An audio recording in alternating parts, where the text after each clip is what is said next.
कार्तिक मास के अंतिम दिन सुबह उठते ही ये दिव्य कथा सुनने मात्र से जीवन के सारे दुख स्वयं मिट जाएंगे। दर्शक बंधु, कार्तिक मास का अंतिम दिन यह कोई साधारण तिथि नहीं होती। ये वह दिन है जब आकाश के द्वार खुलते हैं, जब हर दिशा से पवित्रता, भक्ति और प्रकाश की लहरें पृथ्वी पर उतरती हैं। कहा जाता है इस दिन का हर पल भगवान विष्णु और माता लक्ष्मी की कृपा से भरा होता है। जब प्रातःकाल का समय आता है, जब सूरज की पहली किरण जल में झलकती है, तब ऐसा प्रतीत होता है मानो स्वयं देवता उस प्रकाश में स्नान कर रहे हों। भक्तों कहते हैं कार्तिक मास के अंतिम दिन जो व्यक्ति भोर में उठकर स्नान करता है, दीपदान करता है और यह दिव्य कथा श्रद्धा से सुनता है, उसके जीवन के सारे दुख, रोग, कष्ट और दुर्भाग्य अपने आप नष्ट हो जाते हैं। क्योंकि यह कथा केवल सुनने की बात नहीं है, यह कथा आत्मा को शुद्ध करने का माध्यम है। यह कथा भीतर सोए हुए विश्वास को जगाने का द्वार है। कहा जाता है जो व्यक्ति इस कथा को श्रद्धा से सुनता है, उसके घर में शांति बसती है, उसके परिवार में सुख समृद्धि आती है और उसके जीवन में एक नई ऊर्जा प्रवाहित होती है। जब यह कथा कानों में गूंजती है तो मन के सभी बोझ धीरे धीरे उतरने लगते हैं, जैसे किसी ने हृदय से सारी थकान मिटा दी हो। इस दिन के महत्व को समझना अत्यंत आवश्यक है, क्योंकि कार्तिक मास का यह अंतिम सूर्योदय केवल सूरज का उगना नहीं है, यह हमारी आत्मा के जागरण का प्रतीक है। जो व्यक्ति इस क्षण को भक्ति के साथ स्वीकार करता है, उसे जीवन में ऐसे चमत्कार दिखाई देते हैं जो शब्दों में नहीं कहे जा सकते। यह दिन स्वयं भगवान के आशीर्वाद का दर्पण है। जो इसे सच्चे मन से अपनाता है, उसका भाग्य स्वयं बदल जाता है। तो जब तुम यह कथा सुनने जा रहे हो, तब मन को शांत कर लो, सभी चिंताओं, भय और संदेहों को दूर रख दो। बस इतना विश्वास रखो कि यह कथा तुम्हारे जीवन की दिशा बदलने आई है। यह तुम्हारे भीतर सोए हुए प्रकाश को जगाने आई है। यह तुम्हारे भाग्य के पन्नों पर एक नया आरंभ लिखने आई है। तो आओ उस परम क्षण में प्रवेश करें, जहां हर शब्द आशीर्वाद है, हर वाक्य एक मंत्र है और हर पल भगवान की उपस्थिति से भरा हुआ है। अब श्रद्धा से सुनो कार्तिक मास के अंतिम दिन की वह दिव्य कथा, जो सुनने मात्र से सारे दुखों का अंत कर देती है और जीवन को बना देती है आनंद, शांति और मोक्ष की ओर जाने वाला एक उज्जवल मार्ग। लेकिन दर्शक बंधु, आगे बढ़ने से पहले आपको एक अत्यंत महत्वपूर्ण बात बता दूं, जिसे हमारे प्राचीन धर्म ग्रंथ गरुड़ पुराण और पद्म पुराण दोनों में विस्तार से कहा गया है। उसमें स्पष्ट लिखा है कि कार्तिक मास की कथा अगर कोई व्यक्ति सुनना शुरू करे और बीच में छोड़ दे, तो वह केवल पुण्य से वंचित नहीं होता, बल्कि उसे अधूरी श्रद्धा का दोष भी प्राप्त होता है। क्योंकि कार्तिक मास केवल एक माह नहीं, बल्कि भक्ति, तप और प्रकाश का उत्सव है। और इस मास की कथा अधूरी छोड़ना मानो दीपक जलाकर उसे बुझा देना हो। कहते हैं अधूरी कथा मन में संशय और भ्रम का अंधकार छोड़ देती है, और जब मन में अंधकार होता है तो व्यक्ति सत्य को भी पहचान नहीं पाता।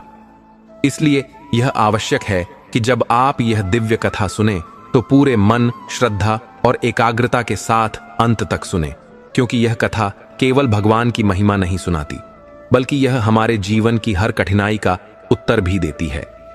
कार्तिक मास के अंतिम दिन सुनाई जाने वाली यह कथा वह दुर्लभ अवसर है जब देवता स्वयं पृथ्वी पर आकर भक्तों के पुण्य में सहभागी होते हैं। यह वह समय है जब गंगा, यमुना और सरस्वती के जल में स्वयं विष्णु की शक्ति प्रवाहित होती है। इस कथा का एक एक शब्द दीपदान के समान है, जो सुनने वाले के भीतर का अंधकार मिटा देता है और जीवन में नई दिशा दे जाता है। इसलिए आपसे विनम्र प्रार्थना है कि इस कथा को बीच में न छोड़ें, इसे अंत तक अवश्य सुनें, क्योंकि कौन जानता है, हो सकता है कि इस कथा का कोई एक प्रसंग, कोई एक वाक्य आपके भाग्य की दिशा ही बदल दे, आपके जीवन के सारे दुखों का अंत कर दे और आपके घर में आनंद व शांति का प्रकाश भर दे। और अगर आप एक सच्चे सनातनी हैं, तो यह भी आपका धर्म है कि ऐसे पवित्र संदेशों को केवल अपने तक न रखें। धर्म की ज्योति वहीं तक सीमित रहती है जहां तक हम उसे बांटते नहीं। इसलिए इस वीडियो को लाइक करें, शेयर करें और हमारे चैनल भैरम पावर को सब्सक्राइब करना न भूलें। ताकि धर्म, भक्ति और सत्य की ऐसी दिव्य कथाएं आप तक निरंतर पहुंचती रहें। तो अब आइए, तन मन को शांत करें, हृदय में दीपक जलाएं और पूर्ण श्रद्धा के साथ प्रवेश करें उस दिव्य कथा में। कार्तिक मास के अंतिम दिन की वह पावन कथा जो सुनने मात्र से जीवन के सारे दुख, भय और अंधकार को मिटा देती है। यह प्रेरक कथा धौलगढ़ साम्राज्य की है, जहां राजा विजयभान का शासन था। राजा विजयभान एक न्यायप्रिय और प्रजापालक शासक थे। उनके राज्य की प्रजा सुख समृद्धि में जीवन व्यतीत करती थी। राजा की 2 रानियां थीं, बड़ी रानी लक्ष्मी और छोटी रानी जसोदा। राजा का पहला विवाह लक्ष्मी से हुआ था और 4 वर्षों बाद उनका दूसरा विवाह जसोदा से हुआ। दोनों रानियों के एक एक पुत्र थे। रानी लक्ष्मी का बेटा सिद्धार्थ और रानी जसोदा का बेटा अर्जुन था।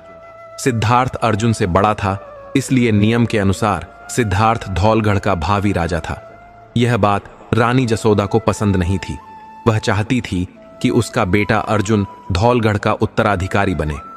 इसी कारण वह लक्ष्मी और उसके बेटे सिद्धार्थ से ईर्ष्या करती थी और अपने पुत्र को भी यही सिखाती थी कि सिद्धार्थ उसका भाई नहीं बल्कि शत्रु है।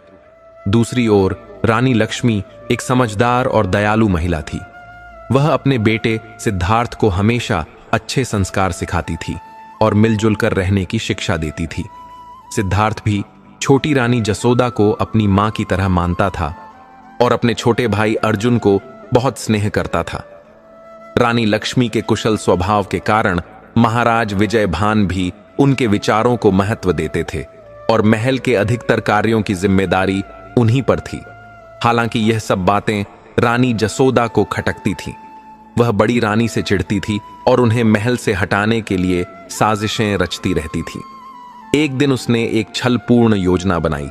उसने एक बहुरूपीय को बुलवाकर उसे साधु का भेष धारण करने का निर्देश दिया।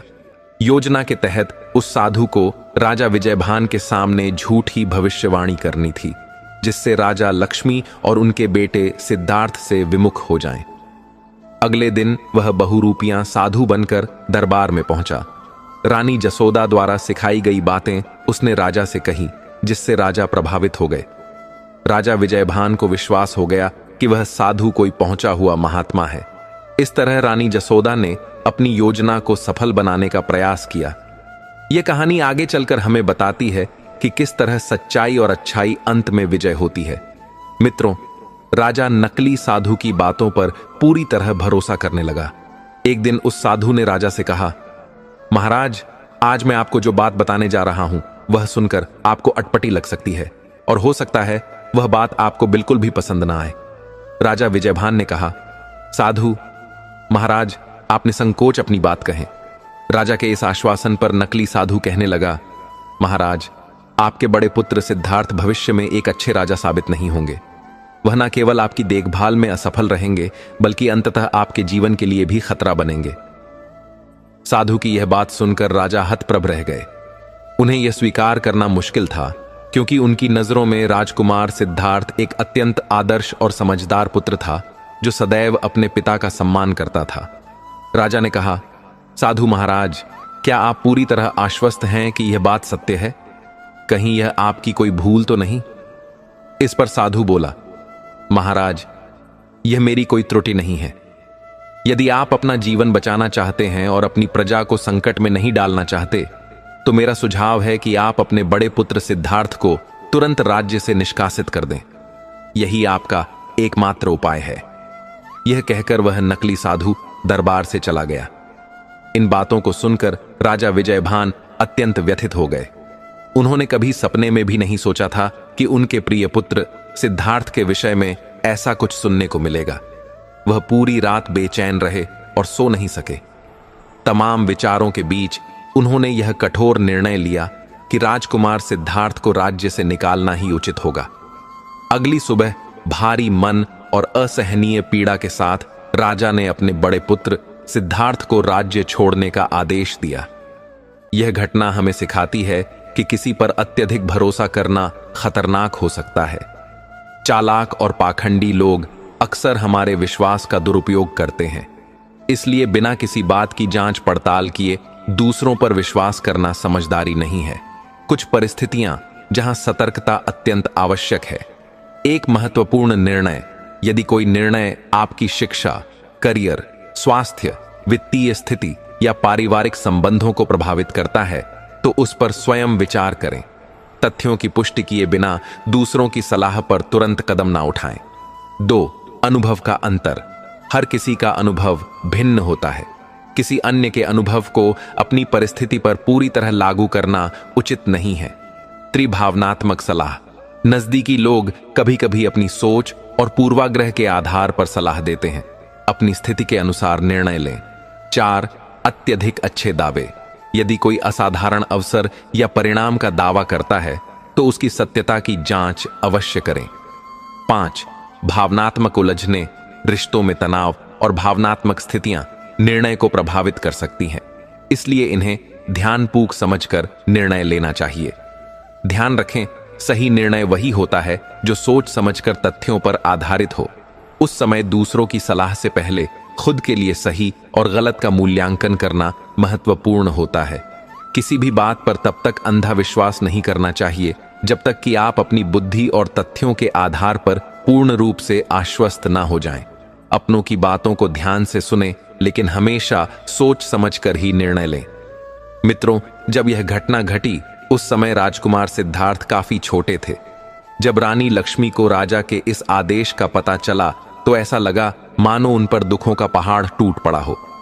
रोते बिलखते हुए महारानी राजा के पास गई और उनसे ऐसा न करने की विनती की, लेकिन महाराज विजयभान पर उनकी बातों का कोई असर नहीं हुआ। रानी लक्ष्मी ने उन्हें समझाने की बहुत कोशिश की, लेकिन जब उन्होंने देखा कि राजा अपने निर्णय पर दृढ़ हैं तो उन्होंने कहा, ठीक है, यदि आप मेरे पुत्र को महल से निष्कासित करना चाहते हैं तो मेरी बात भी सुन लीजिए। मैं अपने बेटे को अकेले कहीं नहीं भेज सकती, मैं भी उसके साथ यह राज्य छोड़ दूंगी। रानी लक्ष्मी की यह बात सुनने के बाद भी राजा अपने फैसले से टस से मस नहीं हुए। कभी कभी दूसरों की बातों का प्रभाव इतना गहरा होता है कि फिर उन पर किसी की दलीलें असर नहीं करती। मजबूर होकर रानी लक्ष्मी अपने बेटे सिद्धार्थ को लेकर महल और राज्य छोड़ देती हैं। कुछ दिनों की यात्रा के बाद वे दोनों मंगोलगढ़ नामक एक दूसरे राज्य में पहुंचते हैं और वहां बस जाते हैं। रानी लक्ष्मी एक बहुत ही समझदार महिला थी। उन्होंने मिट्टी के घड़े बनाकर उन्हें बेचने का काम शुरू किया और इसी से अपने घर का खर्च चलाने लगी। वह अपने पुत्र की देखभाल पूरे समर्पण के साथ करती थी। अब दोनों साधारण जीवन व्यतीत करने लगे। राजकुमार सिद्धार्थ भी अपनी मां का पूरा सहयोग करता था। इस तरह उनका जीवन जो कभी महलों की शान में बीतता था, अब एक झोपड़ी में बदल गया था। समय की चाल कैसी होती है यह कोई नहीं जानता। जो कभी चक्रवर्ती सम्राट होते हैं वे भी भिखारी बन सकते हैं और भिखारी राजा बन सकते हैं।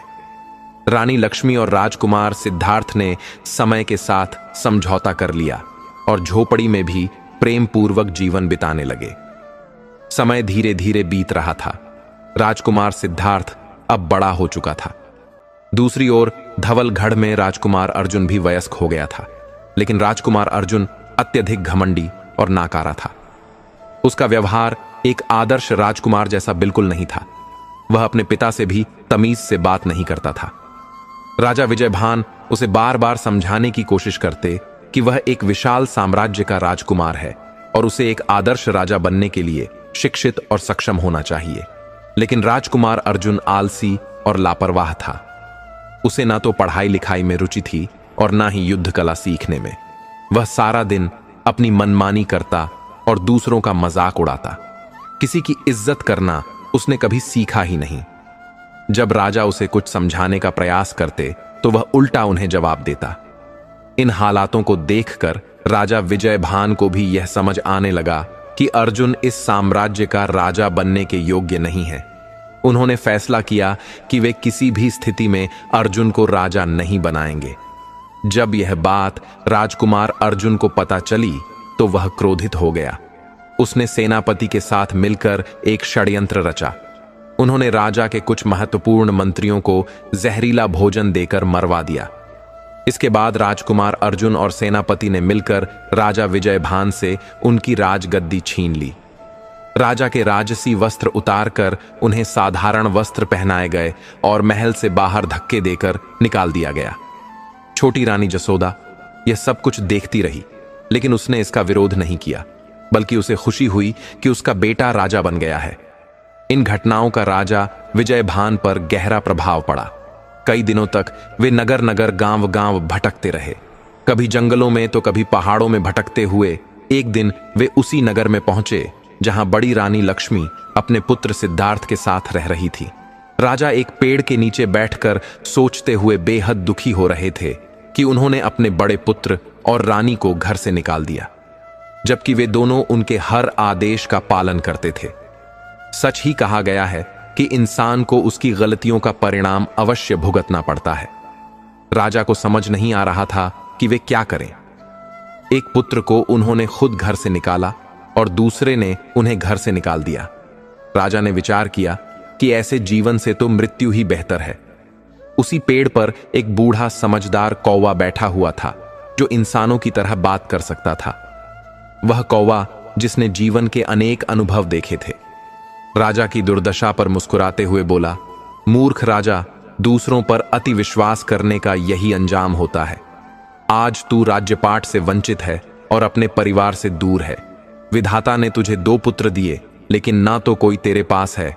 एक को तूने स्वयं घर से निकाला और दूसरे ने तुझे बाहर कर दिया। यही तो परमात्मा का न्याय है। कौवा आगे कहने लगा, हे राजन, मैं तुझे एक अमूल्य बात बताने जा रहा हूं जो तेरे माध्यम से पूरे संसार के लिए लाभकारी होगी।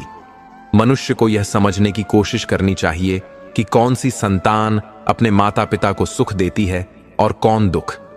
ये बात मनुष्य अपने बच्चों के स्वभाव और व्यवहार से पहले ही जान सकता है। संतान के सद्गुणों के संकेत। 1. जो संतान अपने माता पिता और बुजुर्गों का सम्मान और सेवा करती हो, वह भविष्य में भी उनके प्रति कर्तव्यों का निर्वाह करेगी। 2. यदि बेटा दूसरों की भावनाओं का आदर करता है और उनकी जरूरतों का ख्याल रखता है, तो यह दर्शाता है कि वह माता पिता का भी ध्यान रखेगा। 3.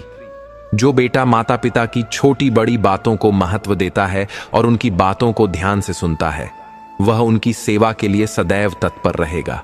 4. यदि बेटा स्वार्थी नहीं है और दूसरों के हितों का भी ख्याल रखता है, तो वह माता पिता की भी चिंता करेगा।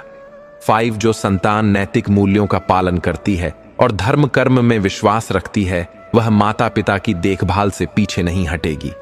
संतान के अवगुणों के संकेत। 1. जो बेटा केवल अपने बारे में सोचता है और दूसरों की भावनाओं या जरूरतों की परवाह नहीं करता, वह माता पिता की देखभाल नहीं करेगा। 2. यदि बेटा माता पिता की बातों को अनसुना करता है, उनका मजाक उड़ाता है या उन्हें सम्मान नहीं देता, तो यह एक बड़ा संकेत है कि वह उनके प्रति जिम्मेदार नहीं होगा। 3. अनुशासनहीनता। जो संतान बचपन से ही नियमों और जिम्मेदारियों से दूर रहती है, वह माता पिता की सेवा के प्रति उदासीन रहेगी। 4. बाहरी लोगों पर अत्यधिक निर्सिद्धार्थ। जो बेटा अपने दोस्तों या बाहरी लोगों को माता पिता से अधिक महत्व देता है, वह उनके प्रति वफादार नहीं हो सकता। 5. छोटी छोटी बातों पर गुस्सा करना। जो बेटा जिद्दी है और माता पिता से बुरा व्यवहार करता है, वह उनकी जरूरतों को अनदेखा करेगा। 6. सेवा भावना का अभाव। जो संतान कभी किसी की मदद या सेवा के लिए तैयार नहीं होती, वह माता पिता के लिए भी मददगार नहीं होगी। 7. शिकायत करने की आदत। जो बेटा हर बात पर शिकायत करता है, कुतर्क करता है और दूसरों को दोष देता है, वह माता पिता की जिम्मेदारियों से भागेगा। कौवा कहता है, हे राजन, संतान के बचपन और युवावस्था में दिखने वाले व्यवहार से यह अनुमान लगाया जा सकता है कि वे भविष्य में अपने माता पिता की सेवा करेंगे या नहीं। सही समय पर बच्चों को सही मार्गदर्शन देना आवश्यक है ताकि वे जिम्मेदार बन सकें। लेकिन तूने अपनी संतानों के स्वभाव को समझने में चूक कर दी और दूसरों की बातों पर अत्यधिक भरोसा किया। यही तेरी दुर्दशा का कारण है। राजा विजयभान के राजसी ठाट बांट और सुख सुविधाओं ने उनके पुत्र अर्जुन को अति अनुशासनहीन बना दिया। उन्होंने अपने परिवार और बच्चों के प्रति संवेदनशीलता नहीं दिखाई, जिसके परिणाम स्वरूप उनके जीवन में ऐसी त्रासदी पूर्ण स्थिति उत्पन्न हो गई। लेकिन अब उन्हें निराश होने या अपने जीवन को समाप्त करने की आवश्यकता नहीं थी।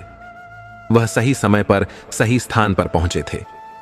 यह बात उस बुद्धिमान कौए ने उन्हें समझाई और कहा, आपकी विपत्तियां शीघ्र ही समाप्त हो जाएंगी। इतना कहकर वह कौवा वहां से उड़ गया। राजा विजयभान उस पेड़ के नीचे बैठकर अपनी रानी लक्ष्मी और पुत्र सिद्धार्थ को याद कर रहे थे। उसी दिन राजकुमार सिद्धार्थ नगर के बाजार में सामान लेने आया। उसने देखा कि उसके पिता महाराज विजयभान एक पेड़ के नीचे उदासी में डूबे बैठे हैं। उनके वस्त्र फटे हुए थे और उनकी हालत दयनीय थी। अपने पिता की ऐसी अवस्था देखकर सिद्धार्थ का हृदय व्यथित हो उठा। वह उनके पास गया और बोला, पिताजी, आप यहां इस हालत में क्या कर रहे हैं? आपकी यह दशा किसने की? राजा अपने पुत्र को पहचान नहीं पाए और बोले, बेटा तुम कौन हो? सिद्धार्थ ने उत्तर दिया, पिताजी, मैं आपका पुत्र सिद्धार्थ हूं। यह सुनते ही राजा की आंखें आंसुओं से भर गईं। उन्होंने सिद्धार्थ को गले से लगा लिया। सिद्धार्थ ने कहा, पिताजी, आपकी हालत बिल्कुल भी ठीक नहीं है, कृपया मेरे साथ चलिए। इसके बाद सिद्धार्थ अपने पिता को अपनी झोपड़ी में ले आया। जब रानी लक्ष्मी ने अपने पति की ऐसी स्थिति देखी तो वह स्तब्ध रह गई। उन्होंने राजा के चरण स्पर्श किए। इसके बाद रानी और सिद्धार्थ ने राजा से उनकी दुर्दशा का कारण पूछा। राजा ने उन्हें सब कुछ बताया, कैसे राजकुमार अर्जुन ने लालच में आकर विश्वास पात्र मंत्रियों को विष देकर मरवा दिया और सेनापति के साथ मिलकर उन्हें महल से बाहर निकलवा दिया। सारी बातें जानने के बाद सिद्धार्थ ने कहा, पिताजी, आप चिंता मत करें। मुझे लगता है कि अर्जुन ने किसी के बहकावे में आकर यह गलती की है। जल्द ही उसे अपनी भूल का एहसास होगा और वह स्वयं आपसे क्षमा मांगने आएगा। अपने पुत्र की बात सुनकर राजा ने मन ही मन सोचा कि सिद्धार्थ के मन में अपने भाई के प्रति ईर्ष्या या द्वेष नहीं है। उन्होंने महसूस किया कि सिद्धार्थ और अर्जुन की सोच में कितना बड़ा अंतर है। इसके बाद सभी ने मिलकर भोजन किया और आराम करने चले गए। उस दिन के बाद से महारानी लक्ष्मी अपने पति और पुत्र के साथ रहने लगी। रानी और राजकुमार ने मिलकर राजा की खूब सेवा की। रोजाना राजा के भोजन करने के बाद ही सिद्धार्थ भोजन करता था। कुछ महीनों बाद राजा विजयभान को यह सोचते हुए गहरा पछतावा कि उन्होंने सिद्धार्थ को दूसरों के बहकावे में आकर घर से निकाल दिया था। उनकी इस गलती की वजह से रानी और सिद्धार्थ को महल छोड़कर एक अजनबी नगर में झोपड़ी में रहना पड़ा। फिर भी सिद्धार्थ ने हमेशा उन्हें सम्मान दिया और रानी लक्ष्मी ने उनकी सेवा की। वहीं दूसरी ओर अर्जुन, जिसे राजा ने हर सुख सुविधा दी थी, ने उन्हें महल से धक्के देकर निकाल दिया। राजा के मन में यह विचार बार बार आता कि उन्होंने अपनी सबसे बड़ी गलती उस साधु की बातों पर विश्वास करके की थी। अब परिस्थितियां उनके नियंत्रण से बाहर थीं। राजा रानी और सिद्धार्थ के साथ रहते हुए दूसरे राज्य में 1 वर्ष बीत चुका था। उस राज्य के राजा गंधर्वसेन की एक पुत्री थी जिसका नाम चंद्रमुखी था। राजकुमारी चंद्रमुखी अत्यंत सुंदर और बुद्धिमान थी। एक दिन चंद्रमुखी अपने पिता के साथ महल के बगीचे में टहल रही थी। उन्हें बगीचे में घूमना बहुत पसंद था और उस दिन उनके पिता भी साथ थे। बगीचे में टहलते हुए अचानक उनकी दृष्टि एक बड़े लाल रंग के तोते पर पड़ी जो पेड़ पर बैठा हुआ था। वह लाल रंग का तोता पेड़ पर बैठा हुआ था और राजकुमारी चंद्रमुखी की ओर ध्यान से देख रहा था। जैसे ही राजकुमारी उसके पास पहुंची, उसने कहा, तुम कितने सुंदर पक्षी हो, मेरे पास आओ, मैं तुम्हें खट्टी मीठी रस भरी खिलाऊंगी। तोता जवाब देता है, मुझे तो यह मन करता है कि मैं तुम जैसी नेक और सुंदर राजकुमारी के पास रहूं और खट्टी मीठी रस भरी खाऊं, लेकिन मैं तो नगर की सैर पर निकला हूं और अपने माता पिता से जल्द ही लौटने का वादा किया है, इसलिए अब मुझे यहां से जाना होगा। यह कहकर वह लाल रंग का तोता अपने पंख फड़फड़ाते हुए वहां से उड़ जाता है। यह देखकर राजकुमारी चंद्रमुखी चकित रह जाती है, क्योंकि वह पक्षी मनुष्यों की भाषा में बात कर रहा था। वह तुरंत अपने पिता के पास जाती है और कहती है, पिताजी, मुझे वही बोलने वाला तोता चाहिए। वही तोता मेरे मन में बस गया है। पहले तो राजा गंधर्वसेन को कुछ समझ नहीं आता कि राजकुमारी क्या कह रही है, लेकिन जब उसने पूरी बात बताई कि एक सुनहरे रंग का तोता बगीचे में बैठा था और वह मनुष्यों की भाषा बोल रहा था, तो राजा समझ जाता है और कहता है, बेटी, मैंने अपने बुजुर्गों से सुना है कि यहां से सैकड़ों मील दूर एक पहाड़ी क्षेत्र है जहां ऐसे बोलने वाले पक्षी पाए जाते हैं। मुझे लगता है कि वह तोता वहीं से आया होगा। हो सकता है वह कल फिर यहां आए, हम उसे पकड़वाएंगे। अगले दिन राजकुमारी चंद्रमुखी उस लाल रंग के पक्षी का इंतजार करती रही, लेकिन वह तोता वापस नहीं आया। यह देख राजकुमारी को बहुत दुख हुआ और वह पूरे दिन कुछ नहीं खाती। रात होते होते उसकी उम्मीद खत्म हो गई। वह अपनी मां से लिपट कर रोने लगी, लेकिन उस बोलने वाले तोते का ख्याल उसके मन से नहीं निकल रहा था। उसकी उदासी देख राजा और रानी बहुत परेशान हो गए। जब 2-3 दिन ऐसे ही बीत गए तो राजा और रानी ने सोचा कि कहीं उनकी बेटी बीमार ना पड़ जाए। तब राजा ने यह विचार किया कि वह खुद लंबा सफर तय करके उस पहाड़ी इलाके में जाएं और वह लाल रंग का तोता पकड़ कर लाएं। उन्होंने अपनी पत्नी से इस बारे में बात की तो रानी ने कहा, अगर आप सफर पर जाने का विचार कर रहे हैं तो आप जानते हैं कि यह सफर महीनों का हो सकता है। इतने लंबे समय तक राज्य का संचालन कौन करेगा और उस तोते को ढूंढने में भी समय लग सकता है। मेरी सलाह है कि आप राजकीय घोषणा करवा दें कि जो भी व्यक्ति रत्नगिरी के पर्वतीय इलाके से उस बोलने वाले तोते को लेकर आएगा, उसे 20,000 सोने की मुद्राएं पुरस्कार में दी जाएंगी। राजा को यह सलाह बहुत अच्छी लगी और उसने तुरंत पूरे राज्य में घोषणा करवा दी। यह घोषणा सुनकर कई लोग अपनी किस्मत आजमाने के लिए निकल पड़े। वह रास्ता बहुत कठिन था और उसमें पहाड़, नदियां और घने जंगल थे जिनमें खतरनाक जानवर भी रहते थे। कई लोग जंगली जानवरों को देखकर डर कर लौट आए। कुछ पहाड़ों की वजह से आगे नहीं बढ़ पाए। नतीजा यह हुआ कि कई दिनों बाद भी कोई भी उस तोते को नहीं पकड़ सका। फिर यह खबर राजकुमार सिद्धार्थ तक पहुंची। उसने सोचा कि क्यों ना इस शुभ कार्य का लाभ उठाया जाए। जब उसने यह बात अपने माता पिता से की तो पहले तो दोनों ने उसे अनुमति नहीं दी, लेकिन राजकुमार की बार बार विनती पर वे राजी हो गए। फिर राजकुमार सिद्धार्थ राजा गंधर्व सेन के महल में पहुंचा और उसने रत्नगिरी के पर्वतों में जाने की अनुमति मांगी। वहां एक और युवक था जिसका नाम विश्वजीत था। वह भी वही तोता पकड़ने के लिए राजा की शर्त पूरी करने के लिए आज्ञा लेने आया था। राजा ने दोनों को सफर पर जाने की अनुमति दी और कहा कि वे जल्द ही लौटकर उस तोते को लेकर आए, क्योंकि राजकुमारी चंद्रमुखी की हालत लगातार बिगड़ती जा रही थी।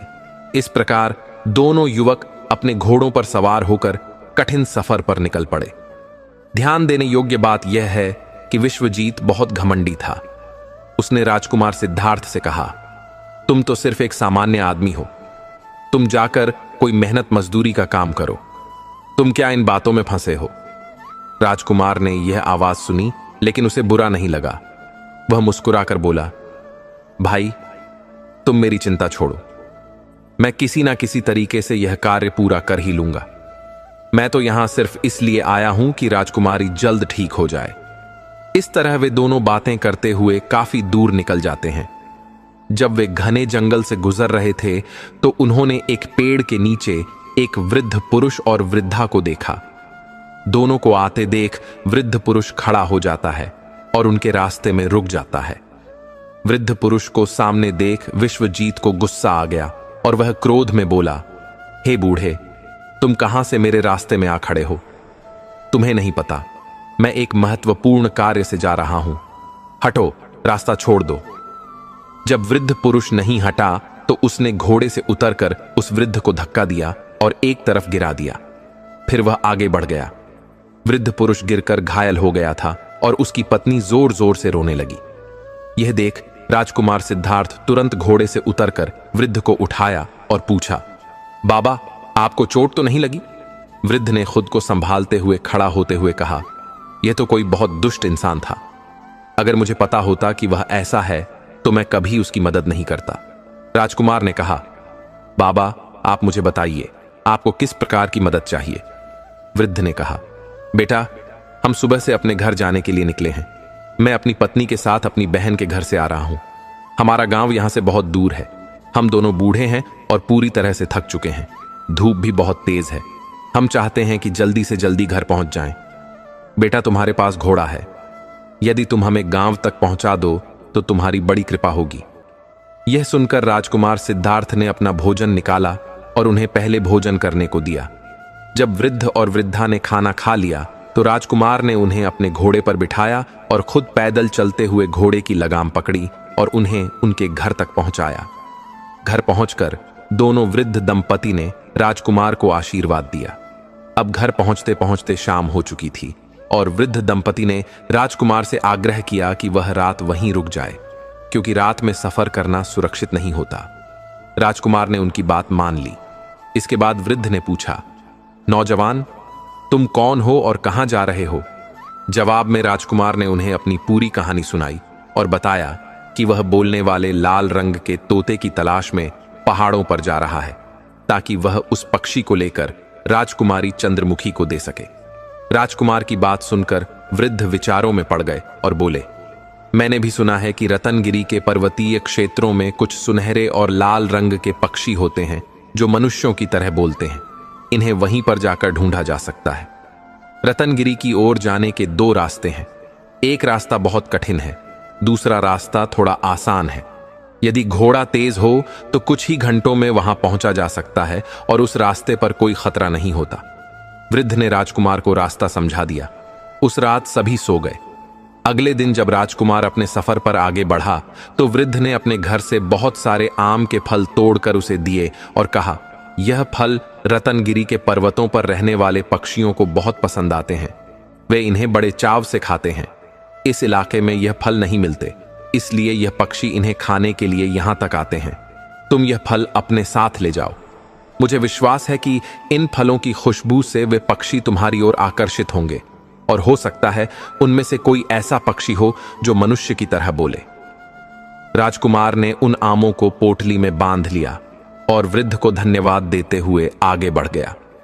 राजकुमार उसी रास्ते पर जा रहा था जिसे वृद्ध ने बताया था। रास्ता साफ, हरा भरा और बहुत सुंदर था। कुछ ही घंटों में वह पर्वतीय इलाके में पहुंच गया। वह इलाका बहुत ही हरा भरा और खुशबूदार फूलों से सजा हुआ था। राजकुमार के मन में कुछ देर के लिए यह विचार आया कि यहां कुछ समय आराम किया जाए, लेकिन तुरंत ही वह सोचने लगा कि आराम करने में समय नष्ट होगा। अब वह बोलने वाले पक्षी की खोज करने लगा। चलते चलते वह पेड़ों की ओर नजरें गड़ाए हुए था। कुछ दूर जाकर वह एक ऐसी जगह पहुंचा जहां बहुत छोटे छोटे पक्षी पेड़ों पर बैठे हुए थे और सभी चहचहा रहे थे, लेकिन ऐसा कोई पक्षी नहीं था जो मनुष्य की भाषा बोल रहा हो।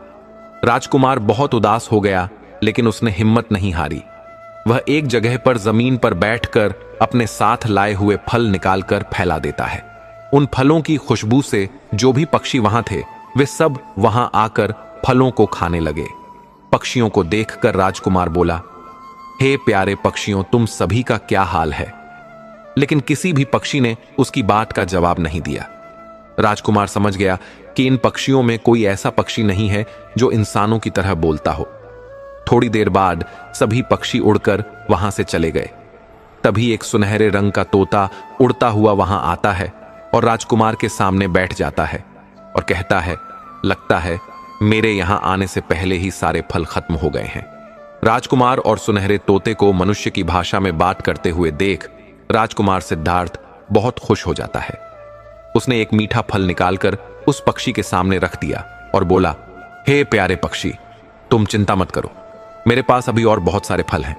यह सुनकर वह तोता राजकुमार के पास आकर फल खाने लगता है। राजकुमार ने अपनी बात तोते से कही, अरे प्यारे तोते, क्या तुम मेरे साथ मेरे नगर मंगोलगढ़ चलना चाहोगे? तोता बोला, क्यों नहीं, मुझे तुम्हारे फल बहुत पसंद है, क्योंकि वहां पर बहुत सारे आमों के बाग हैं।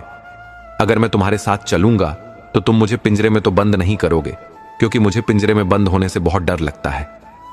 राजकुमार ने कहा, नहीं नहीं, तुम इस बारे में बिल्कुल भी चिंतित मत हो। मैं तुम्हारी तलाश में लंबा सफर तय करके आया हूं। हमारे राजा की बेटी तुम्हारे इंतजार में बिना कुछ खाए पिए कई दिनों से बेसुध पड़ी है। मैं तुम्हें ले जाकर राजकुमारी के हवाले कर दूंगा। वहां तुम महल में आराम से रहोगे। मैं उसे यह भी बता दूंगा कि वह तुम्हें पिंजरे में ना बंद करे। तोता बोला, हाँ, कुछ दिनों पहले मैं राजकुमारी चंद्रमुखी से मिल चुका हूं। जब मैं नगर नगर घूमने के लिए निकला था तो राजा के बगीचे में मेरी मुलाकात राजकुमारी से हुई थी। वह एक बहुत ही नेक दिल और अच्छी राजकुमारी है। मैं खुशी खुशी उनके साथ रहना चाहता हूं। तोता की बात सुनकर राजकुमार सिद्धार्थ बहुत प्रसन्न हो जाता है। तोता उड़कर राजकुमार के कंधे पर बैठ जाता है अब राजकुमार का उद्देश्य पूरा हो चुका था, इसलिए उसने वापसी का सफर शुरू कर दिया। तोता राजकुमार के घोड़े के ऊपर उड़ता हुआ साथ साथ चल रहा था। लंबा सफर तय करने के बाद जब राजकुमार मंगोलगढ़ राज्य की सीमा में प्रवेश करता है, तब वही नौजवान विश्वजीत आता हुआ दिखाई देता है, जो तोते की तलाश में उसके साथ गया था, लेकिन वह दूसरे रास्ते से गया था, जो बहुत कठिन था। उसकी हालत काफी खराब नजर आ रही थी। राजकुमार समझ गया कि यह तोता की ओर जाने के लिए उस मुश्किल रास्ते पर गया होगा जिसका जिक्र उस बूढ़े बाबा ने किया था। वे दोनों मिलते हैं। राजकुमार के पूछने पर उसने बताया, मुझे बहुत बड़ी गलती हुई है जो मैंने इनाम के लालच में वह सफर शुरू किया। वह रास्ता बहुत दुर्गम था और मैं मुश्किल से अपनी जान बचाकर वहां से भाग आया। राजकुमार सिद्धार्थ ने अपनी पूरी कहानी सुनाई और बताया कि उसने कैसे उन वृद्ध दंपति की मदद की, उन्हें घोड़े पर बिठाकर उनके घर तक पहुंचाया और उनके आशीर्वाद से वह बोलने वाला सुनहरा तोता हासिल करने में सफल हो गया।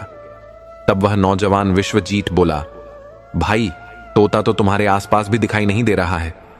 तब राजकुमार ने आसमान की ओर इशारा किया और कहा, वह देखो। उसने देखा कि एक बहुत सुंदर लाल रंग का तोता उनके ऊपर उड़ रहा था।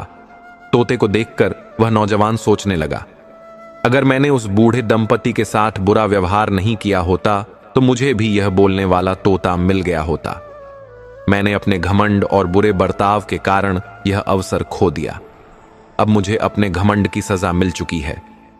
यह सोचकर वह अपने रास्ते पर चल पड़ा। राजकुमार सिद्धार्थ जब महल में पहुंचा तो सुनहरे रंग के तोते को देखकर राजा बहुत खुश हुआ। राजकुमारी चंद्रमुखी भी जब उस तोते को देखती है तो वह भी खुशी से नृत्य करने लगती है। सिद्धार्थ उस सुनहरे तोते को राजकुमारी को सौंप देते हुए कहते हैं, राजकुमारी जी, मुझे विश्वास है कि आप शीघ्र स्वस्थ हो जाएंगी। यह पक्षी आपके साथ रहने के लिए खुशी से तैयार है, लेकिन आपको मुझसे एक वचन लेना होगा। राजकुमारी ने कहा, आप मुझसे क्या वचन चाहते हैं? आपने मेरी इच्छा पूरी की है, इसके बदले में आप जो भी मांगेंगे मैं पूरा करूंगी। तब राजकुमार ने कहा, राजकुमारी, आप मुझे यह वचन दीजिए कि आप उस पक्षी को कभी भी पिंजरे में नहीं बंद करेंगी। राजकुमारी चंद्रमुखी सोच समझकर बोली, ठीक है, यह मेरा वचन है कि मैं इस पक्षी को कभी भी पिंजरे में बंद नहीं करूंगी। यह हमेशा खुले आकाश में उड़ने के लिए स्वतंत्र रहेगा। राजकुमारी की खुशी देखकर राजा गंधर्व सेन और रानी ने भी राहत की सांस ली। राजा ने सिद्धार्थ की साहस और पराक्रम की बहुत सराहना की। रात हो चुकी थी और राजा रानी से बातें कर रहे थे। रानी बोली, महाराज, यह लड़का बहुत चतुर है। मुझे लगता है कि इसका कोई बड़ा उद्देश्य है और यह किसी सम्मानित खानदान से संबंधित है। मेरी बात मानिए, आप इसे एक बार जानने की कोशिश कीजिए कि यह कौन है और कहां से आता है। मुझे लगता है कि यह हमारे राजकुमारी के लिए बहुत उपयुक्त है। रानी की सलाह पर अगले दिन महाराज ने राजकुमार को अपने पास बुलाया और उससे पूछा, नौजवान, सच सच बताओ, तुम कौन हो और किस परिवार से तुम्हारा संबंध है? राजा की बात सुनकर राजकुमार ने महाराज गंधर्व सेन को पूरी कहानी बताई। उसने बताया कि वह धौलगढ़ का राजकुमार सिद्धार्थ है और कैसे उसके पिता ने उसे महल से निकाल दिया था और फिर उसके भाई ने भी धोखा देकर उसे बाहर कर दिया था। राजकुमार ने अपनी पूरी कहानी विस्तार से सुनाई। सारी बातें जानने के बाद राजा ने कहा, राजकुमार, इसका मतलब है कि हमारी पत्नी का अनुमान बिल्कुल सही था। तुमने हमारी बेटी की जान बचाई है और हम पर बड़ा उपकार किया है। अगर तुम चाहो तो हम तुम्हारी मदद कर सकते हैं और तुम्हारा साम्राज्य वापस दिलवा सकते हैं। तुम बड़े चतुर और साहसी हो। यदि तुम चाहो तो मेरी सेना के साथ अर्जुन के महल पर चढ़ाई कर सकते हो और उसे हराकर अपना राज्य वापस ले सकते हो। राजकुमार ने कहा, महाराज, आपका प्रस्ताव बहुत अच्छा है, लेकिन मुझे इस बारे में अपने माता पिता से सलाह करनी होगी। इसके बाद ही मैं कोई निर्णय ले सकता हूं। कृपया मुझे कुछ समय दीजिए। मैं उनसे बातचीत करके जल्दी लौट आऊंगा। इतना कहकर राजकुमार सिद्धार्थ अपने माता पिता के पास वापस आया और राजा की बात उनके सामने रखी। उसने बताया कि राजा गंधर्व सेन धौलगढ़ का राज्य वापस दिलवाने में उनकी मदद करना चाहते हैं। यह सुनकर राजा विजयभान बहुत खुश हो गए और बोले, पुत्र, इस मौके को हाथ से ना जाने दो। महाराज गंधर्व सेन की मदद से हमें जल्दी से अपना राज्य वापस ले लेना चाहिए। फिर वही हुआ। राजा गंधर्व सेन ने अपनी पूरी सेना राजकुमार सिद्धार्थ को सौंप दी। राजकुमार सिद्धार्थ और राजा विजयभान ने अपनी विशाल सेना लेकर अर्जुन के महल पर आक्रमण किया और उसे बंदी बना लिया। तब अर्जुन ने सारी सच्चाई बता दी कि यह सारा षड्यंत्र उसकी मां जसोदा ने रचा था। उसने ही बर्फ को साधु बनाकर महाराज के पास भेजा था, जिसकी झूठी भविष्यवाणी के कारण राजा विजयभान ने लक्ष्मी और राजकुमार सिद्धार्थ को महल से निकाल दिया था। सारी सच्चाई जानने के बाद राजा विजयभान ने अपनी छोटी रानी जसोदा और राजकुमार अर्जुन को देश निकाला दे दिया। वह अपनी बड़ी रानी लक्ष्मी और बेटे के साथ महल में आराम से रहने लगा। उधर राजा गंधर्व सेन ने राजकुमारी चंद्रमुखी का विवाह राजकुमार सिद्धार्थ से कर दिया था। कुछ समय बाद राजकुमार सिद्धार्थ को धौलगढ़ का राजा बना दिया गया। उसके बाद उसके पिता विजयभान ने अपने पुत्र को राज्य सौंपकर भगवान का भजन करने के लिए जंगल में चले गए। दर्शक बंधु, इस संपूर्ण कथा के माध्यम से हम कार्तिक मास की उन 3 सीख को समझ सकते हैं जिन्हें कोई साधारण मनुष्य अपने जीवन में अपना ले तो कभी भी दुखी नहीं रहेगा। तो चलिए दर्शक बंधु, आपका कीमती समय नष्ट न करते हुए जानते हैं उन तीनों सीख को। पहली सीख, विवेक और सतर्कता का दीपक। कहते हैं ना, इंसान के जीवन में सबसे बड़ा अंधकार अज्ञान नहीं होता, सबसे बड़ा अंधकार होता है जब हम बिना सोचे बिना परखे किसी की बात को सत्य मान लेते हैं। हमारी इस कथा में भी यही बात सबसे पहले सामने आई, जब राजा ने एक नकली साधु के शब्दों पर विश्वास करके अपने ही घर का सर्वनाश कर लिया। उस साधु के चेहरे पर धार्मिकता की झलक थी, उसकी वाणी मीठी थी, पर उसके इरादे जहरीले थे। और राजा ने बस वही देखा जो उसकी आंखें दिखा रही थीं, पर जो मन में छल था उसे नहीं परखा। यही गलती, यही अंधकार उसके जीवन में प्रवेश कर गया। अब सोचिए, कितनी बार ऐसा हमारे जीवन में भी होता है। कोई हमें कुछ कह देता है, वो तुम्हारे खिलाफ बोल रहा था, वो तुम्हारे घर के सुख का दुश्मन है, और हम बिना सोचे उस बात को सच मान लेते हैं, जैसे राजा ने किया। और फिर वही बात हमारे रिश्तों, हमारे सुख, हमारे परिवार को तोड़ देती है। कथा में जब रानी लक्ष्मी ने सत्य कहने की कोशिश की तो किसी ने उसकी नहीं सुनी, क्योंकि झूठ ने पहले ही सबके मन में जगह बना ली थी। और यही सबसे बड़ा सबक है कि झूठ हमेशा शोर करता है, जबकि सत्य धीरे धीरे शांति से बोलता है। जो सुन ले वही भाग्यशाली होता है। राजा को समझ नहीं आया कि साधु का उद्देश्य क्या है। उसने ये भी नहीं देखा कि जो व्यक्ति बार बार खुद की भक्ति का ढोल पीटता है वो भीतर से कितना खोखला हो सकता है। विवेक यहीं चूक गया। पर वही कहानी हमें सिखाती है कि कार्तिक मास में जब हम दीप जलाते हैं तो वो दीप केवल तेल और बाती से नहीं जलता, वो जलता है सतर्कता से, विवेक से, परख की शक्ति से। हर इंसान के जीवन में एक साधु आता है, कोई व्यक्ति, कोई विचार, कोई प्रलोभन, जो बाहर से चमकदार दिखता है पर भीतर अंधकार लिए होता है। अगर हम बिना सोचे उस पर भरोसा कर लें तो हम खुद अपने जीवन के राजा होते हुए भी भिखारी बन जाते हैं। वही साधु, वही झूठ, वही भ्रम धीरे धीरे हमें अपने प्रियजनों से दूर कर देता है। और जब तक सच्चाई सामने आती है तब तक सब कुछ बिखर चुका होता है। इसलिए कार्तिक मास में हर दीपक हमें एक बात याद दिलाता है कि प्रकाश केवल बाहर नहीं, भीतर भी होना चाहिए।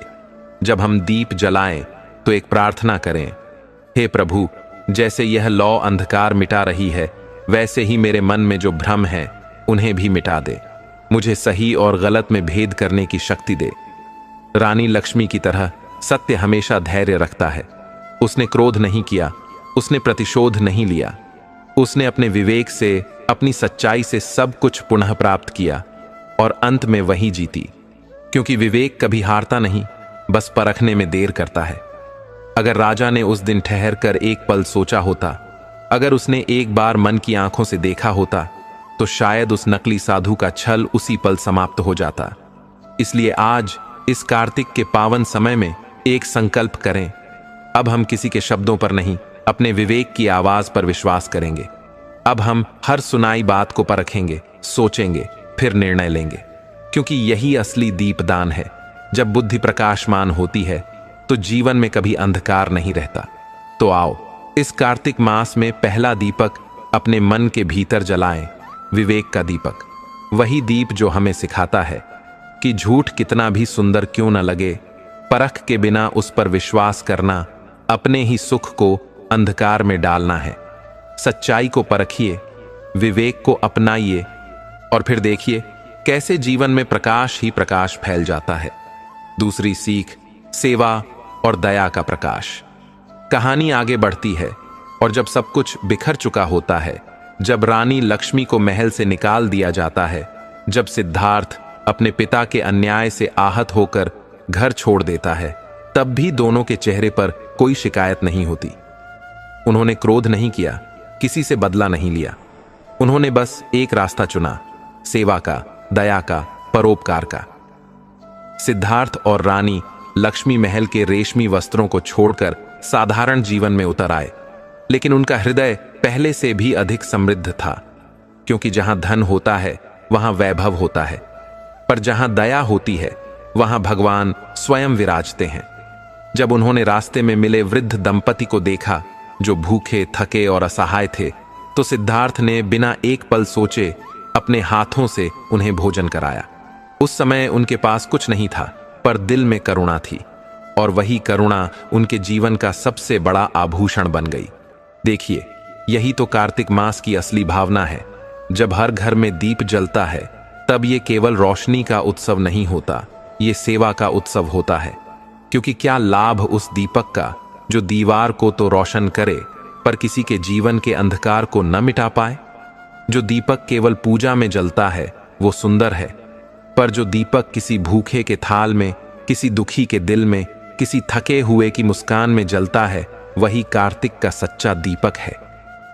कथा में सिद्धार्थ ने जब वृद्ध दंपति की मदद की, तब उन्होंने केवल एक सेवा नहीं की, उन्होंने अपने भीतर की मानवता को जीवित रखा। उनका मन कहता था, भले मैं राज्य से दूर हूं, पर धर्म से नहीं। और यही भाव हर इंसान के भीतर होना चाहिए, क्योंकि कार्तिक का प्रकाश तभी पूर्ण होता है जब हम उसे दूसरों के जीवन में बांटते हैं। सोचिए, हमारे जीवन में कितने ऐसे क्षण आते हैं जब हम किसी की मदद कर सकते हैं, पर हम टाल देते हैं। कभी कहते हैं मेरे पास वक्त नहीं है, कभी सोचते हैं कोई और कर देगा।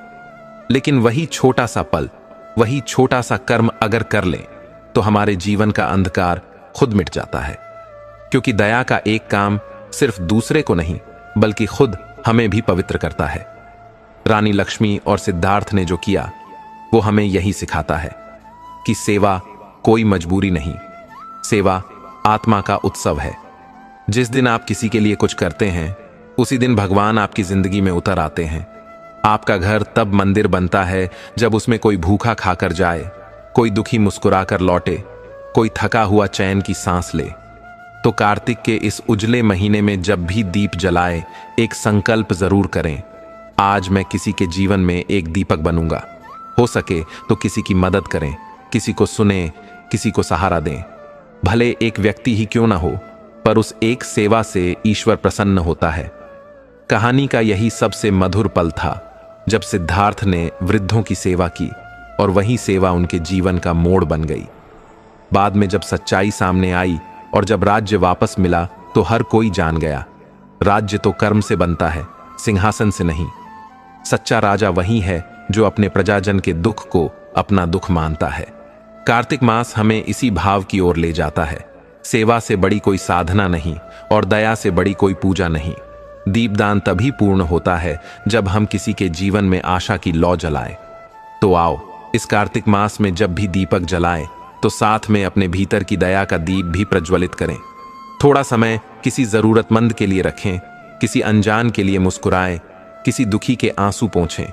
क्योंकि जब आप किसी के अंधकार में प्रकाश बनते हैं, तभी सच्चे अर्थों में कार्तिक की पूजा पूर्ण होती है।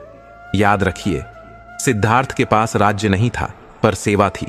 वैभव नहीं था, पर करुणा थी, और इसी करुणा ने अंत में उन्हें वह लौटा दिया जो खो गया था।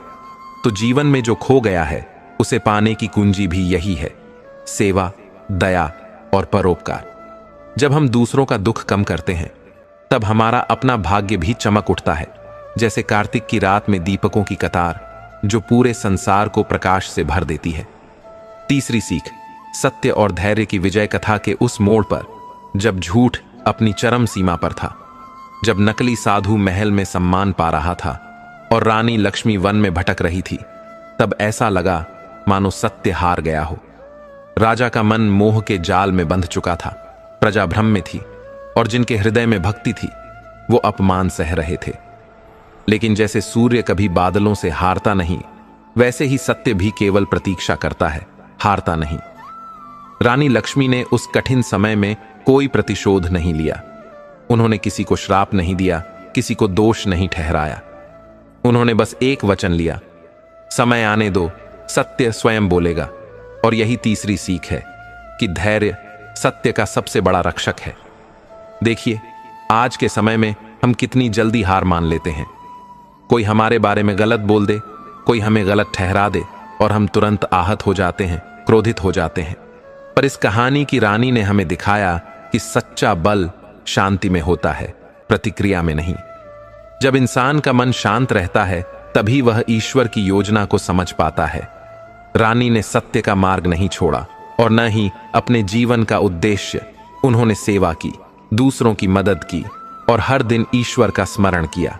वो जानती थीं कि झूठ की उम्र छोटी होती है, उसका तेज भले चकाचौंध कर दे, पर वो दीपक नहीं होता, सिर्फ एक चिंगारी होती है जो जल्द ही बुझ जाती है। धीरे धीरे सत्य ने अपनी राह बनाई। नकली साधु का चेहरा उसी के कर्मों से उजागर हुआ। राजा का मोह टूटा और रानी लक्ष्मी की सच्चाई सबके सामने आ गई। तब राजा ने आंसुओं के साथ कहा, मैंने तुम्हें नहीं पहचाना क्योंकि मैंने सत्य को धैर्य से नहीं परखा। यही है जीवन का तीसरा दीपक, सत्य और धैर्य का दीपक। जब हम इस दीपक को अपने भीतर जलाते हैं तो परिस्थितियां कैसी भी हों, झूठ कितना भी बड़ा क्यों ना दिखे, अंत में जीत सदा सत्य की ही होती है। कार्तिक मास हमें यही सिखाता है कि जो व्यक्ति सत्य के साथ खड़ा रहता है, उसके जीवन में देर भले लगे पर अंधकार स्थायी नहीं रहता, क्योंकि सत्य की जड़ें गहरी होती हैं। वह धीरे बढ़ता है पर जब फल देता है तो पूरा जीवन महका देता है। सोचिए, अगर रानी उस समय क्रोधित होकर महल लौट जाती या सिद्धार्थ प्रतिशोध लेता तो शायद कहानी वहीं समाप्त हो जाती, पर सत्य तब भी अधूरा रहता। पर उन्होंने समय को बोलने दिया और समय ने वही कहा जो ईश्वर हमेशा कहते हैं, सत्य कभी पराजित नहीं होता, बस परीक्षा में विलंब होता है। हमारे जीवन में भी यही होता है। जब कभी लगे कि मेहनत का फल नहीं मिल रहा, सच्चाई की राह कठिन है या दुनिया झूठ का साथ दे रही है, तब बस एक बात याद रखिए, सत्य की चाल धीमी होती है पर पहुंच निश्चित होती है। रानी लक्ष्मी की तरह अगर हम धैर्य और विश्वास से डटे रहें तो झूठ का अंधकार अपने आप मिट जाता है, क्योंकि जो मन ईमानदार होता है वहां ईश्वर स्वयं निवास करते हैं। तो आओ, इस कार्तिक मास में जब दीप जलाएं तो एक दीपक सत्य के नाम का भी जलाएं, वो दीप जो सिखाता है कि झूठ का अंत निश्चित है और धैर्य का फल अमृत होता है। प्रार्थना करें, हे प्रभु, मुझे सत्य पर चलने की शक्ति दे, भले राह कठिन हो, मुझे धैर्य दे जब दुनिया विरोध में हो, और मुझे वह दृष्टि दे जिससे मैं झूठ के आवरण में भी सच्चाई पहचान सकूं। यही तीसरी सीख है कि सत्य कभी हारता नहीं, बस उसे धैर्य की संगत चाहिए। और जब धैर्य और सत्य साथ होते हैं तब भगवान स्वयं उस दीपक के रक्षक बन जाते हैं। दर्शक बंधु, यह कथा यहीं खत्म नहीं होती। अभी हम कार्तिक मास के अंतिम दिन की उस दिव्य कथा को सुनेंगे जिसे सुनने मात्र से जीवन के सारे दुख स्वयं मिट जाएंगे। दर्शक बंधु, आज जो कथा आप सुनने जा रहे हैं वह केवल एक कहानी नहीं है, यह एक ऐसा दिव्य प्रसंग है जिसे कार्तिक मास के अंतिम दिन सुबह सुनने मात्र से जीवन के सारे दुख स्वयं मिट जाते हैं। कहा गया है कि इस पवित्र मास में अगर कोई व्यक्ति श्रद्धा से कथा श्रवण करे तो उसके भीतर का अंधकार, उसका दुर्भाग्य और उसके सारे क्लेश धीरे धीरे गलने लगते हैं। बहुत समय पहले अवंतीपुर नाम का एक राज्य था। वहां के राजा ध्रुवसेन अपने धर्म, न्याय और दया के लिए प्रसिद्ध थे। प्रजा सुखी थी, महल वैभवशाली था, पर राजा के मन में एक अदृश्य उदासी थी। न जाने क्यों हर सुबह उठते ही उसके मन में एक खालीपन भर जाता था। एक दिन सूर्योदय से पहले जब वह महल की छत पर पहुंचा तो धीरे से बोला, हे प्रभु, सब कुछ है मेरे पास, धन, यश, राज्य, पर मन को शांति क्यों नहीं मिलती। उसी समय महल के द्वार पर एक वृद्ध साधु पहुंचे। उनके वस्त्र साधारण थे, चेहरे पर अपूर्व तेज था और कदमों में अजीब सी शांति। द्वारपाल ने पूछा कि वे कौन हैं, तो साधु ने मुस्कुराते हुए कहा, मैं केवल एक कथा सुनाना चाहता हूं और वह कथा सुनने से स्वयं विष्णु प्रसन्न होते हैं। यह सुनते ही राजा ने उन्हें सम्मान सहित बुलवाया। साधु बोले, महाराज, आज कार्तिक मास का अंतिम दिन है। आज जो व्यक्ति सत्य कथा श्रद्धा से सुनता है उसके जीवन के सारे दुख मिट जाते हैं। क्या आप सुनना चाहेंगे? राजा ने तुरंत अपने हाथ जोड़ लिए। कृपया मुझे वह कथा सुनाइए जो मेरे हृदय की बेचैनी को मिटा दे। साधु हरिदास ने शांत स्वर में कथा प्रारंभ की। बहुत समय पहले अशोकवन नामक गांव में एक गरीब ब्राह्मण रहता था। नाम था विश्वनाथ। उसका जीवन संघर्षों से भरा था। घर में अन्न नहीं, वस्त्र नहीं, पर उसके होठों पर हर समय ईश्वर का नाम था। वह हर सुबह दीपक जलाता, तुलसी को जल देता और विष्णु का ध्यान करता। एक दिन उसकी पत्नी ने थके स्वर में कहा, भक्ति से पेट नहीं भरता, बच्चों को भूख लगी है। विश्वनाथ मुस्कुराया, देवी, ईश्वर की कृपा देर से मिलती है पर मिलती अवश्य है। आज कार्तिक मास का अंतिम दिन है, मैं कथा सुनने जा रहा हूं। वह मंदिर पहुंचा और कथा में पूरे मन से बैठ गया। कथा समाप्त होने पर जब वह लौट रहा था, रास्ते में एक घायल बैल पड़ा मिला। उसके शरीर से खून बह रहा था। विश्वनाथ ने अपने गमछे से उसका घाव बांधा और बोला, गोमाता, तू स्वस्थ हो जा, यही मेरी पूजा का फल है। रात को उसे स्वप्न आया। भगवान विष्णु प्रकट हुए और बोले, विश्वनाथ, तूने आज करुणा और भक्ति दोनों का संग किया है। तेरे सारे दुख आज से समाप्त। कल से तेरे घर में लक्ष्मी का वास होगा। सुबह जैसे ही सूरज निकला, चमत्कार हुआ। राजा के मंत्री को विश्वनाथ खेत में मिला। उसकी वाणी में ऐसी ज्ञान की गहराई थी कि मंत्री ने उसे दरबार ले जाकर राज पुरोहित बना दिया। देखते ही देखते उसका जीवन बदल गया। वह गरीब ब्राह्मण जिसने कभी भूख जानी थी, अब ज्ञान और भक्ति से पूरे राज्य का पथ प्रदर्शक बन गया। साधु हरिदास बोले, महाराज, यही वह कथा है जो सुनने मात्र से जीवन के सारे दुख मिट जाते हैं, क्योंकि इसमें करुणा, भक्ति और सत्य तीनों का संगम है। जब तक मन में ये तीन दीपक नहीं जलते तब तक शांति नहीं आती। राजा ध्रुवसेन की आंखों से आंसू बहने लगे। उन्होंने कहा, संतवर, आज समझ आया, धन से नहीं, कथा से, भक्ति से शांति मिलती है। साधु मुस्कुराए। यही इस कथा का वरदान है। जिसने इसे श्रद्धा से सुना, उसके जीवन में ईश्वर स्वयं वास करते हैं। उस दिन से राजा ध्रुवसेन का चेहरा ऐसा तेजस्वी हो गया कि लोग कहते, यह वही राजा है जिसने कार्तिक मास की कथा सुनी और अपने जीवन का सच्चा सुख पाया। और तभी से यह परंपरा चली कि कार्तिक मास के अंतिम दिन सुबह उठकर यह कथा सुनी जाए। कहा जाता है, जो इसे सुनता है उसके जीवन से रोग, दरिद्रता और भय मिट जाते हैं। तो दर्शक बंधु, आप अभी यह कथा सुन रहे हैं और यही वह क्षण है जब आपके जीवन के दुख भी घुलने लगे हैं। क्योंकि कथा वही नहीं जो केवल सुनी जाए, कथा वह है जो मन में उतरकर आत्मा को प्रकाशित कर दे। अगर आपने इसे श्रद्धा से सुना तो निश्चिंत रहिए, आज का दिन आपके जीवन में परिवर्तन का आरंभ बन गया है।